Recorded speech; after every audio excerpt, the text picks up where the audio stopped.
Hello guys, welcome back to my channel. Myself doctor Paras. तो आज यार मैं आपके सामने एक नई वीडियो लेके आया हूँ जिसका टॉपिक है कि एलिजिबिलिटी क्राइटेरिया क्या है अगर आप एमबीबीएस अब्रॉड से करना चाहते हैं। तो उसके लिए मैं सबसे पहले शुरुआत करूँगा नीट को के एग्ज़ाम से। तो अगर आपको इस एलिजिबिलिटी क्राइटेरिया के बारे में पूरी इन्फॉर्मेशन चाहिए तो आप एंड तक इस वीडियो को देखें। तो सबसे पहले मैं बात करूँगा हमारे नीट एग्ज़ाम की।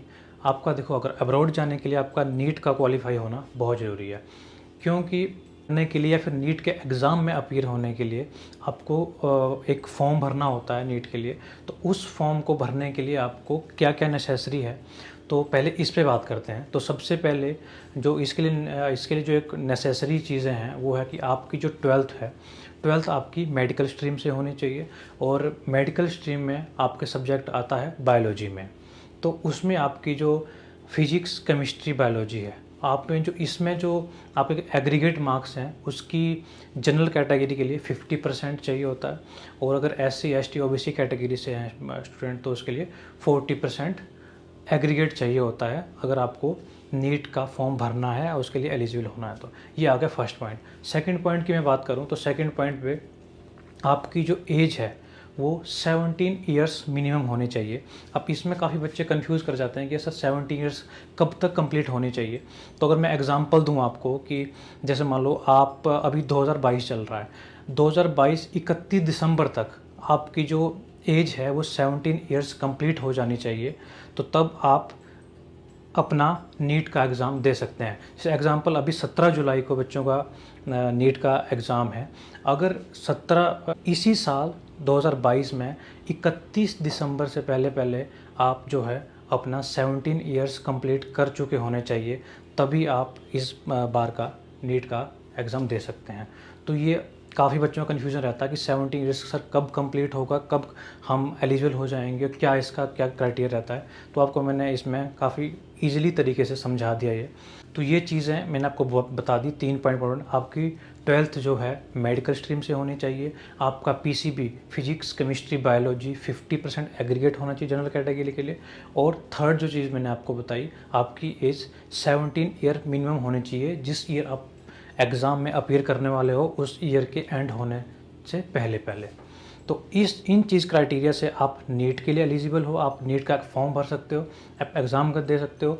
और जैसे ही आप एग्ज़ाम देते हो, उसको क्वालिफाई करते हो, तो आप इसी चीज़ से अब्रॉड के लिए भी अपनी MBBS की एडमिशन लेने के लिए एलिजिबल हो। ये तो आ गई इंडिया की बात, जो इंडिया में क्या क्या क्राइटेरिया है। तो ये मैंने आपको क्लियर कर दिया। अब आती है बात की, कुछ बच्चे कहते हैं कि सर नीट क्वालिफाई क्यों, अगर नीट क्वालिफाई नहीं है तो तब एडमिशन नहीं हो पाएगा क्या। देखिए, एडमिशन तो डेफिनेटली यूनिवर्सिटीज़ ले लेंगी। कुछ यूनिवर्सिटीज़ तो ऐसी हैं कि रशिया में आपको एडमिशन ले भी लेंगी, लेकिन उसकी सबसे बड़ी बात यह है कि पहली बात तो आपका एम क्लियर होना चाहिए। एग्जाम्पल मानो कि ये एक हमारी इंडियन गवर्नमेंट है या इंडियन हमारी NMC ने क्राइटेरिया फिक्स करा है, जो भी स्टूडेंट बाहर पढ़ना चाहता है अब्रॉड में, तो उसके लिए नीट क्वालिफाई करना नेसेसरी कर दिया है। और यार ये नीट क्वालिफाइंग की अगर बच्चे मार्क्स की बात करें कि सर कितने मार्क्स में हम क्वालिफाई माने जाएंगे, तो ये भी बहुत इजी है। आप इजीली इसको क्वालिफाई कर जाओगे, क्योंकि 720 नंबर का आपका पेपर होता है। और लास्ट 3-4 ईयर से, जब से हमारा नीट का क्राइटेरिया शुरू हुआ है, तब से जनरल कैटेगरी के लिए मैक्सिमम 144 145 से अब नहीं गई है क्वालिफाइंग रेशो।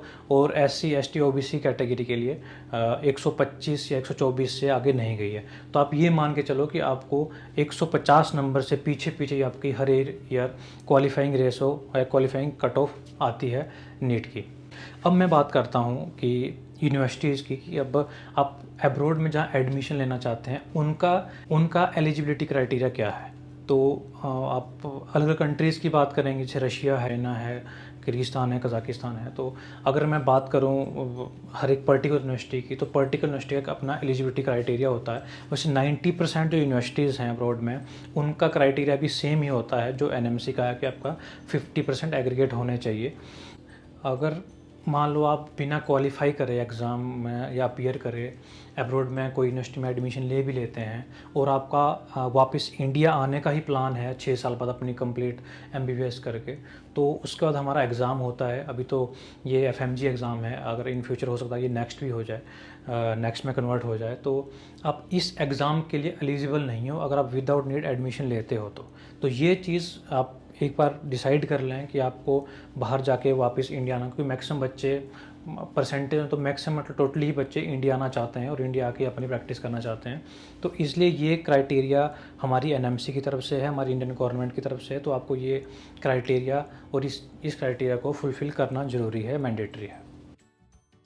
अब गाइस बात आती है कि जिस यूनिवर्सिटी में आप जिस कंट्री में एडमिशन लेते हैं उसका एलिजिबिलिटी क्राइटेरिया क्या है। तो जो मैक्सिमम 90% यूनिवर्सिटी हैं अब्रॉड में, उनका क्राइटेरिया भी यही है, आपका फिजिक्स केमिस्ट्री बायोलॉजी में 50% एग्रीगेट होना चाहिए जो एनएमसी का है, और आपका 12th क्लास में जो है आपका बायोलॉजी सब्जेक्ट जो मैंडेटरी है वो होना चाहिए। मुझे जो बाकी यूनिवर्सिटीज़ हैं, कुछ यूनिवर्सिटी का क्राइटेरिया थोड़ा इससे अबव भी है, जैसे आप रशिया में बात करेंगे, कुछ अलग कंट्रीज में बात करेंगे, तो कुछ का एग्रीगेट 60% पे भी लेते हैं, 70% पे भी लेते हैं। तो आप एक बार डिसाइड कर लें कि आपकी जो 12th की मार्क्स हैं वो कितने बन रहे हैं और आप कौन सी यूनिवर्सिटी के लिए एलिजिबल हो अकॉर्डिंग टू योर मार्क्स। तो ये आप डिसाइड करके ही यूनिवर्सिटी की इन्फॉर्मेशन लें और उसकी इन्फॉर्मेशन कलेक्ट करें।